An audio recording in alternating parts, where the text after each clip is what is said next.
It's great having you here. My name is Laura Murphree. I'm a senior program manager for TechConnect, and I'm really excited to talk to you just a little bit about the Bio and Space Innovation Challenge and how you can submit a successful entry, reasons you might want to do that, and what to expect when we get on site in Raleigh on March 10th. So thank you for joining me. This will be a fairly short presentation overall, and then I'll take as many questions as I can before we need to break today. We received some early, and so I'll answer as many of those as possible, but feel free to ask more. And if there's anything that I don't get to, I'm happy to respond after the fact via email.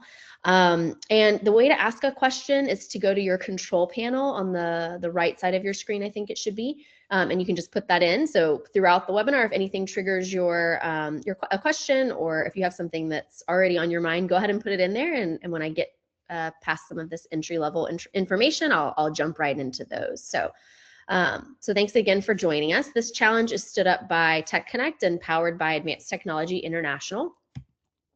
So the overview, we're trying to find breakthrough technologies that leverage space and microgravity to accelerate development and commercialization in biotech, human health, and advanced biomaterials. The stakeholders that will be present will be investors, government, and industry folks.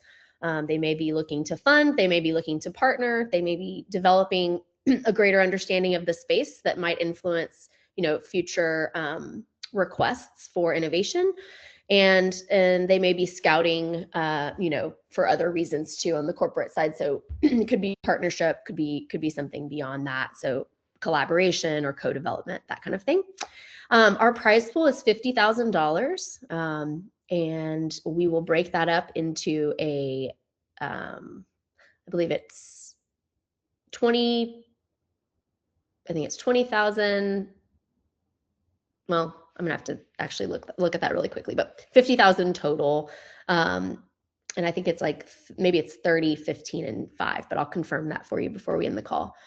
Finalists will pitch live in Raleigh, North Carolina, as part of the TechConnect World Innovation Conference on March 10th. You'll have 5 minutes to pitch, and that is followed by 2 minutes of Q&A for each of the innovators. And the Q&A is directly with the review panel. So it's not a full audience Q&A, it's specific to those experts that will be in the room. There are no fees to apply. So areas of interest, if you've been to the website, you will have seen that this is what we list: advanced biomaterials and medical devices, automation and AI solutions, disease modeling and space radiation, human health in space, microgravity for drug development, microgravity for regenerative medicine, and space-adapted 3D bioprinting for tissues and implants. You'll see, kind of subcategories. Those are really just examples or potential, to give you a sense of what we mean by some of the areas of interest that we outline. So they should not be viewed as a limiting factor, but just to help you understand what's meant there. So why should you apply? So benefits for finalists specifically. As I mentioned, there will be a review panel of expert judges in the room. Those span a number of different interests. So some will be more technologists in the bio, maybe more bio focused. They might be more space focused. They might be innovators. You are the innovators. You might be investors in the space, whether bio or space or both. They could be corporate scouts, they could be government representatives from government, agencies that look to fund this sort of thing. And so you'll have a group of folks there that together will ultimately decide who will receive prize money from that $50,000 pool. You also receive a conference registration to attend and do your pitch. And then we will highlight you on the challenge page, and you get networking access via the conference app. So obviously there's in-room networking, but beyond that, you also have access to use the app that we put our program on and all of that, which gives you sort of a way to contact all the other program attendees, people that you might meet in the room and things like that. So who should apply? Emerging technology and research teams are welcome. Startups and entrepreneurs, commercial ventures, and small to medium enterprises.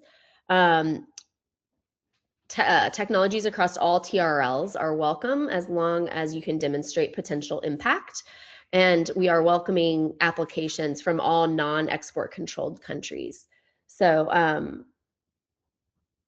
yeah, if you aren't sure if that's you, I can help you find that list. So important dates to know, you have until February 5th to apply, just end of day. Finalist notifications will be sent shortly after in mid-February because we know that's a tight turn for you to go ahead and plan to be in Raleigh, North Carolina, March 10th. We know that's the day and the location, so I recommend going ahead and setting your sights on that time. Go ahead and consider travel plans and those sorts of things. And then we'll notify you as soon as possible so you can make final plans. So the submission process is really straightforward. It's not an onerous application.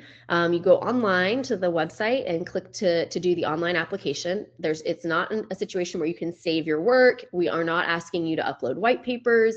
There is not sort of this lengthy, many page dissertation that you need to include.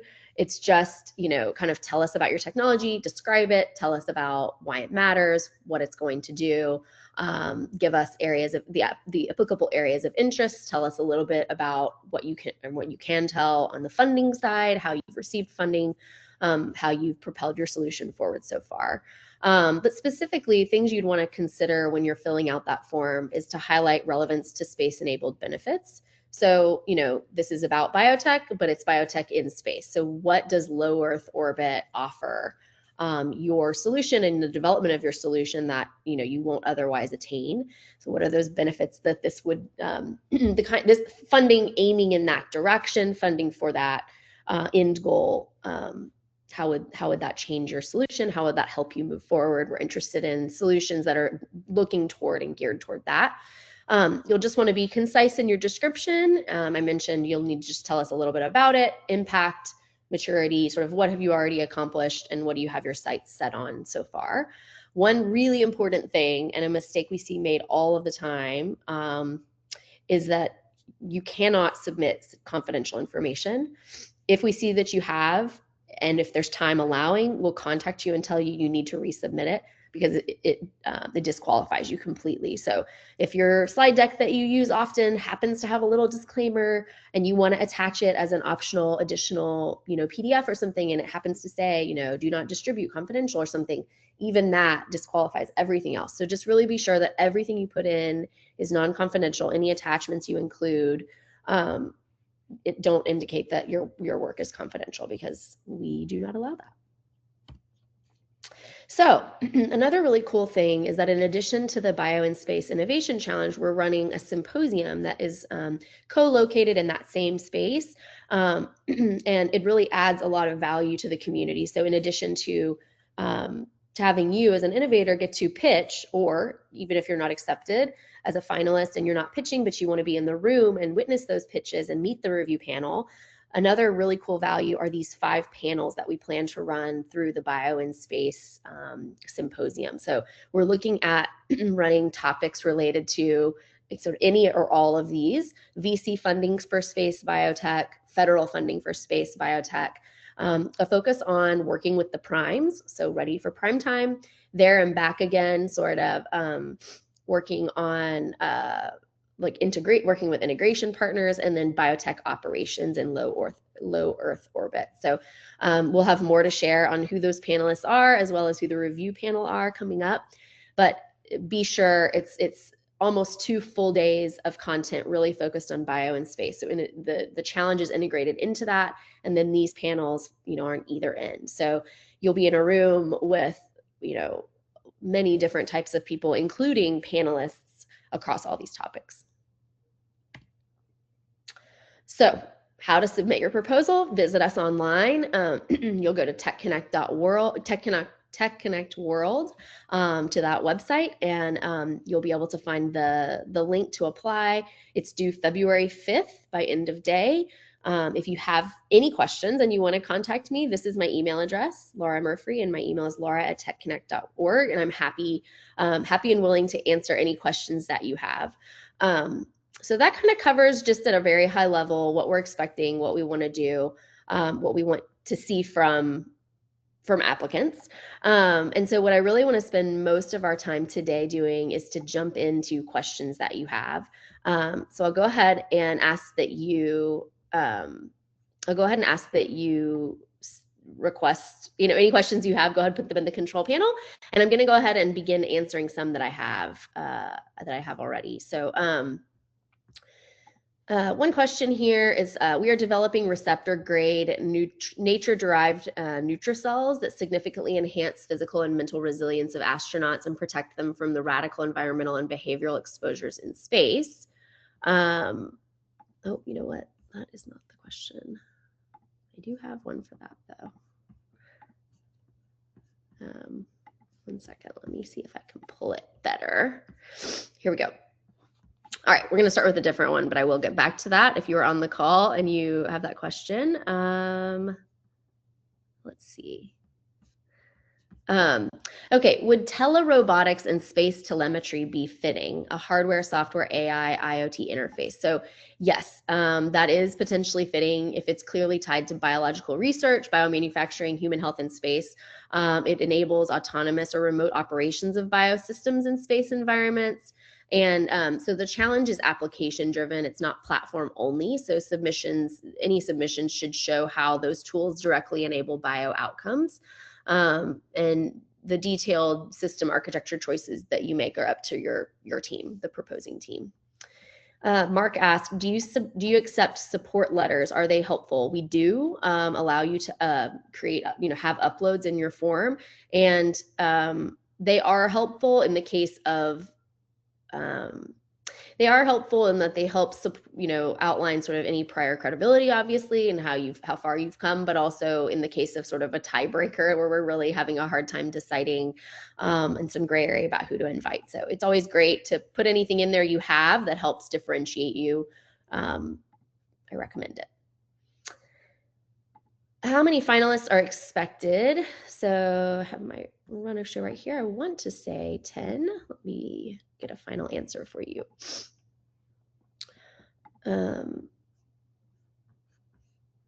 Yes, 10 finalists is how many we plan to, or up to 10 is how many we plan to invite. And then let's see, someone else asked me about the breakdown. I believe we will have 25, 15, and 10. Let me see if that's right. Yep, I believe that the prizes are broken out into 25, 15, and 10. The funding also, you should know, is non-dilutive. So we will collect paperwork from finalists ahead of the pitch, and then as soon as it ends, we will issue payment. So it's really quick, within a few weeks, couple of weeks at most. As long as you get your paperwork filled out, then that money is coming to you pretty directly. We make the decision on site, and so you'll know immediately if you're receiving funding, and we'll get it in your bank as soon as possible. We do direct deposit. Is there any financial assistance to get to Raleigh? There is not financial assistance for travel or anything like that. We comp your registration so that you can get in and enjoy the conference and pitch, of course. But there's nothing else beyond that, no reimbursement or anything. You should also know that co-located with TechConnect World, we're running a Smart Cities Connect conference and expo, and SBIR STTR will host their spring innovation conference. So if you're an early stage company, if you have interest in learning more about funding from SBIR STTR, they're called America's Seed Fund for a reason, and there's a lot of funding that comes out of there. Their agencies will all be many of them, not all, will be on site. They have a pavilion. You get to sit in on sessions with them as well. So in addition to having sort of a topically focused symposium, you also have the opportunity to really dive deep and get to know them.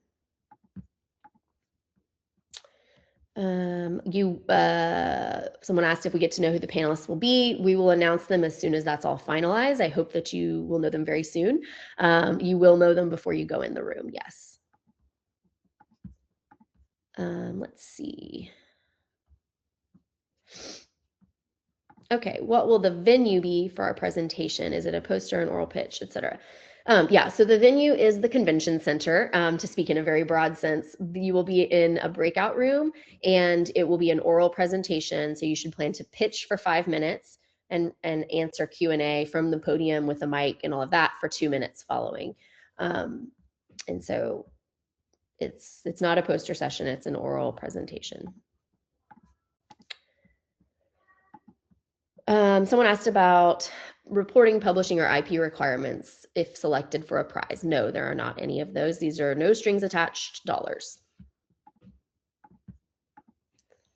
Is the pitch deck expected? Yes, we recommend that you do have a deck for your pitch. It's a long enough presentation that keeps you on track, ensures that you hit all the high points, and represents your company well. We provide a template for what that could look like for you, so you can choose to follow it or not, but we recommend that you do sort of hit the notes there that we recommend. I've got another question. What stage of company are you targeting? So the challenge is actually stage agnostic. So we welcome everything from academic teams and early stage startups to pre-commercial ventures. The main thing here is you do need to demonstrate technical credibility and a clear development path. So, you know, ideas or like fledgling research that have not yet we haven't yet gotten to where that could be pointing, you know, where are you going to take it? That would be the like less interesting for us, but stage of development is not something that should hinder you one way or another, hinder or help. All right. Would edge AI space grade technology be interesting? So yes, if it enables real-time biological decision-making, monitoring, or control, if it reduces the reliance on downlink or crew intervention, but standalone AI hardware without any bio use case would probably be out of scope. So just something to consider. What sensors or hardware are we considering for health? So we don't have a specific prescription, so to speak, for sensors or hardware, but you want to propose systems that are appropriate to your concept. So if you're environmental, physiological, biochemical, the hardware feasibility will be evaluated relative excuse me, to how realistic it is for our mission, not how complete it is. What do you think are the major hurdles for biopharma to start championing in-space manufacturing? So this is sort of, I guess, my own take on what keeps this from, what makes this challenging. High costs, limited access to flight, regulatory uncertainty, certainly limited flight proven bio hardware, and unclear return on investment are all challenges that face sort of space development in space in general, but specific to bio. But those are really not constraints on submissions specifically. And another question just related to foreign entities. I'll just reiterate, you are welcome to apply even if you are not US based. The only restriction is if you're an export controlled country, we can't welcome your submission. So you should, if you don't know what that list looks like, then let me know. I'm happy to help you out. Those who've asked the question so far are eligible. Is there follow-on support for the winners is a question. I'm not sure exactly what kind of support is meant there, but winners receive one of the 3 prizes. So the top 3 will each receive funding. Any other support would be promotional. So you would be, you know, we're going to announce that you are a winner on social media and to a large ecosystem via email. We'll continue to stay in touch with all of the finalists, not just the winners, but all of the finalists for up to 2 years to just see how you're doing and how, like just to check in and maintain a connective tissue with your company. That can be of service to you in a lot of ways. We're interested in how you are because we think you have a really promising solution, but also, you know, TechConnect's core mission is to connect innovation to various types of end users, stakeholders, whether those are investors, agencies, cities, corporates, you know, it just really kind of research partners. I mean, it could be any number of things. And so as we maintain that relationship with you, that could be another really strong value over time because we'll let you know of things that are applicable to you. Stay in touch, and also, if there's anything we can do to support you, we would do that. All right, jump over here again. What are the requirements in terms of TRL stage? So I mentioned we're stage agnostic. There's no fixed TRL requirement. So the main thing is just you're scientifically grounded and it's plausible that you could mature to flight or analog validation. Like you're headed in the direction where this feels feasible, and you have a plan for what you need and what that could look like. What are the focus areas or topics for bioprojects that the team is interested in? So breaking that down, this is on the website again, but essentially human health in space, advanced biomaterials, and biomanufacturing are kind of like big buckets to consider. I recommend looking at the site, looking at the sub-bullets, the site where I read that off before, but look at some of the sub-bullets that provide you with examples. Let's see. Will winning teams get access to space flight opportunities? So those could emerge through partners of ours and people we know will be on site. However, we cannot promise that. So that is, I would say that is a, we will put you in the room with people who would be wonderful connections to move you closer to those opportunities. But this challenge does not, promise that, and we certainly can't guarantee it. Proposal page limit, as I mentioned, the form is an online form, and there is not sort of a attached white paper option where you just list, you have everything included there. We actually have you fill in fields in the online form, and so you don't need to worry about a page limit. If there are any word counts for a section, those would be identified. Something else to know about the online form is that when you go to fill it out, you'll notice at the top of the page, it's easy to miss this. But a pro tip here is to look for that Word document, and that's available to download. It is not the application. It's a duplicate of the application that you can use to formulate your responses and think about them and take a little bit more time with them. If you don't think you just want to sit down and power through the application, which is not, as I mentioned, not onerous, does not take an incredibly long time. But if you'd like to have your team review it, have other people look at it, or maybe do a little bit here and do a little bit there, take 10 minutes today and take 10 or 20 tomorrow or something like that, recommend using the Word document and then just copy and pasting when you're ready to do the actual application online.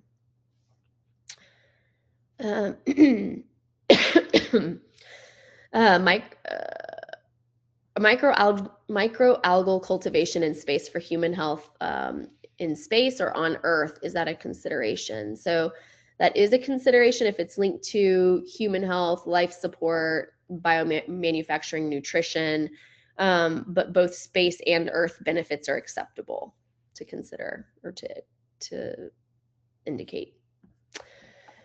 Are there any restrictions on budget? Can the project be done on ground or just under microgravity? So there are no budget caps. We aren't funding a flight.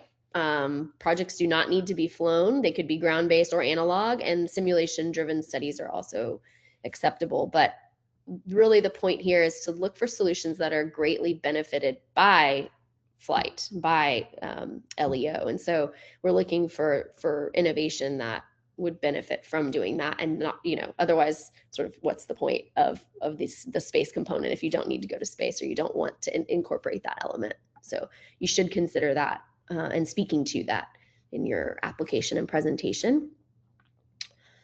Are we able to submit across multiple areas of interest? So two answers to that. Yes. This is a short one. You may submit multiple entries, first of all, and there's no cost to enter. So if you have under your umbrella multiple solutions and they fit in under different categories, you could submit each of them individually for various areas of interest. If you have a solution that happens to cross over and apply to multiple areas of interest, you can also do that and indicate the crossover in your application. We tend to recommend that for different technologies, different solutions that you may have under your umbrella, that you submit individual applications for the technologies. Don't think of it as a company application. Think of it as a solution application, just so that you have, first of all, the greatest chance of getting achieving finalist status with one of your solutions, and also just so that your application doesn't get too muddy. We know exactly what you're talking about. The solution you're speaking about is really clear, and the technology you're promoting is really clear. Is there a list of previous winners publicly available? No, this is our first time to run this specific innovation challenge. We've recently run a couple of space-based accelerators. We do run space innovation challenges annually at our Space Industry and Government Summit, but this is the first that's a bio in space specific challenge. And so if you're interested, feel free to email me. I can direct you to awardees and cohort members from from those previous programs if you'd like to get a sense of who those are, but not this particular program has not taken place before. I have a prior commitment. I may not be able to attend live. Is a recording going to be available afterward? The on-site pitch is not recorded. If you are chosen as a finalist, you have to show up and pitch. You have to agree to pitch in order to be a finalist and make it to that round. That's something that we require.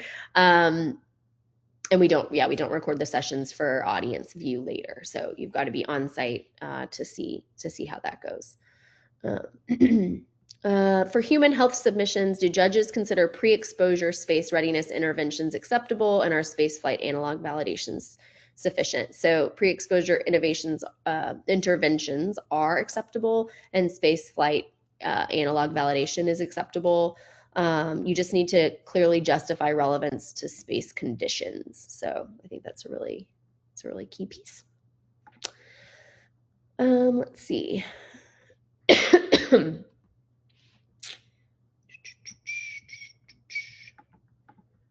Just lots of things coming in, just checking to see what I haven't answered yet.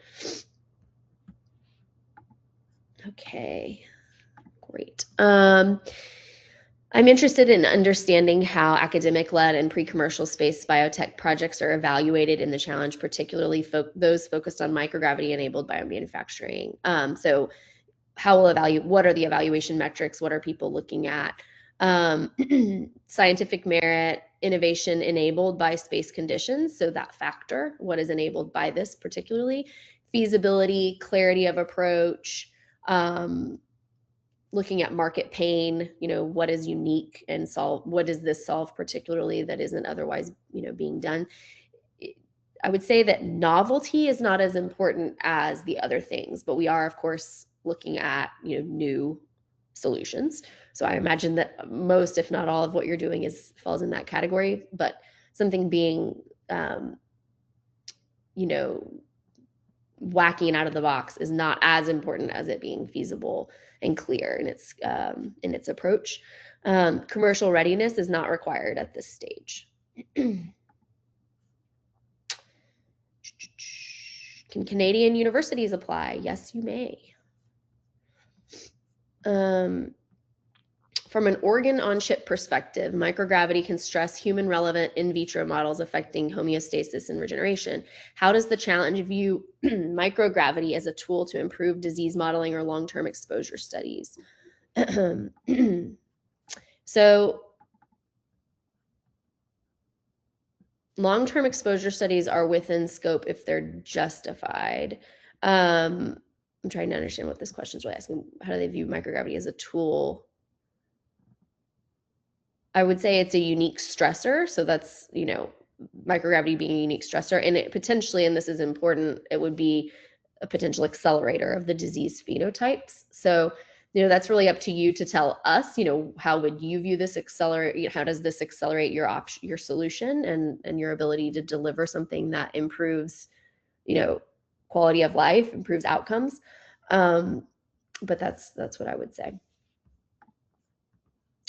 All right. For AI-driven radiation projects, is it more valuable to focus on dose prediction alone or on translating dose into biological health impact and operational readiness? So dose-only models are acceptable if they're clearly positioned, but translating doses into biological health impact and operational decision-making are generally more compelling, I would say.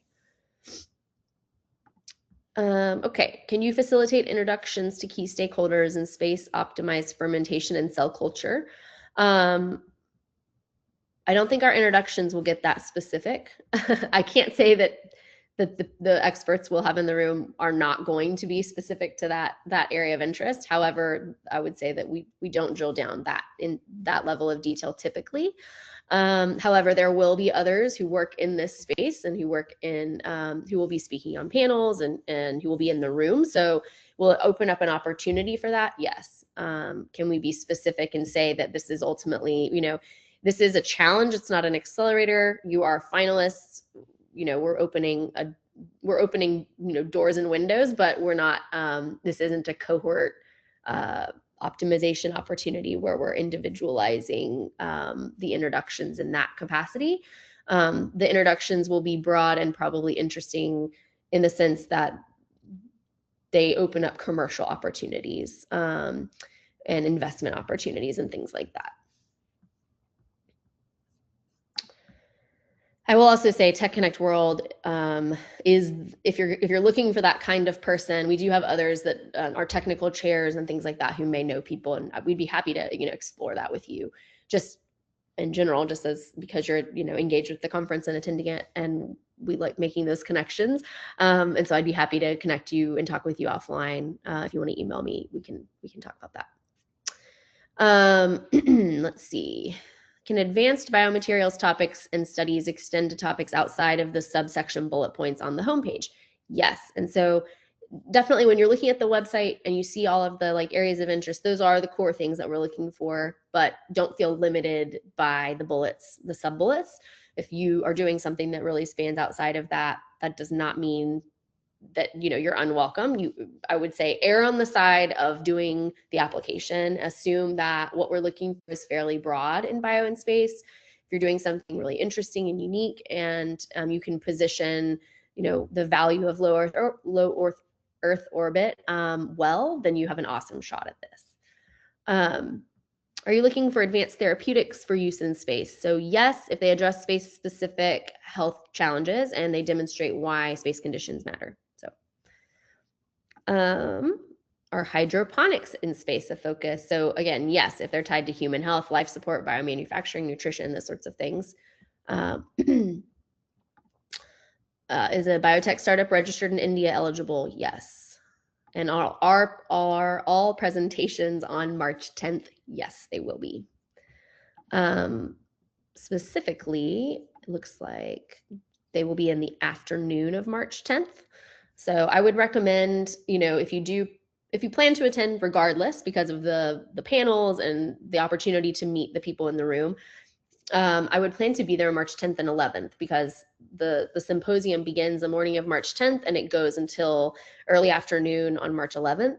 That offers you the greatest opportunity to capture all of the networking possible, plus, be in the expo theater, connect with anyone else that you may be able to meet in the networking app and set up meetings with that might be involved in other bio-related technical symposia. So there are a lot of experts related to that field, not specific to space, but maybe in bio, in the areas in which you still are working and see crossover. So I think that represents a huge opportunity. If you're a finalist, you have the megaphone, you get the mic, that's a huge benefit to you. But if you're not, there's still benefit to attending. And so consider that this program really has a lot to offer, even outside of just that pitch opportunity. Will it be offered again in 2027? We never, sort of promise ahead, but in that way, we tend to watch, what's emerging, and obviously we need funding partners and make sure that that we can offer something for the winners, but I would definitely not rule it out. So this is an emerging and really important space, and I'm sure we would love to do it again. So stay on the lookout if that's helpful. So thank you all so much for joining today. Hopefully I got to enough questions that give you a sense of what we're looking for, how to successfully apply, some really some key highlights like don't submit confidential information.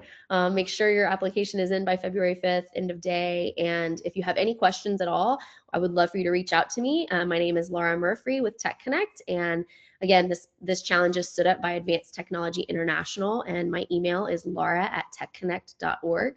I really look forward to seeing all of you in person and seeing your pitches and being in touch with you soon. Have a great rest of your day.